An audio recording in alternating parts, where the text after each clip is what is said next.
ఆరోగ్యం కోసం చాలామంది రాత్రిపూట బాదం పప్పు నానబెట్టి నీళ్ళలో నానబెట్టి ఉదయాన్నే తింటూ ఉంటారనమాట.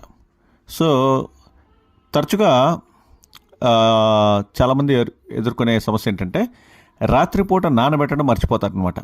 ఉదయం లేచిన ముందు అయ్యో రాత్రి నానబెట్టడం మర్చిపోయామే అనుకుంటూ ఉంటారు. సో దీనికి సింపుల్ చిట్కా ఏంటంటే ఆ బాదం పప్పు ప్యాకెట్ని మీ బెడ్ మీద దిండు పక్కనే పెట్టుకోండి ఎప్పుడు. సో మీరు పడుకున్నప్పుడు ఎటు మీకు పక్కనే ఉంటుంది కాబట్టి తెలుస్తుంది నానబెట్టుకోవాలి అని. సో నానబెట్టేటప్పుడు మీరు ఏ గ్లాస్లోనో ఏ చిన్న బౌల్లోనో నానబెడుతున్నప్పుడు వాటర్ పోసి నానబెట్టాక ఆ నానబెట్టిన బాదంని ఆ గ్లాస్ని స్టవ్ మీద పెట్టండి. జస్ట్ ఊరికే స్టవ్ మీద పక్కన. అప్పుడు మీ పొద్దున్నే అటెన్షన్ ఖచ్చితంగా ఆ బాదం నీళ్ళ వైపు వెళ్తుందనమాట. స్టవ్ మీద జస్ట్ ఆ ప్లాట్ఫామ్ మీద పెడితే చాలు, గుర్తుండడం కోసం.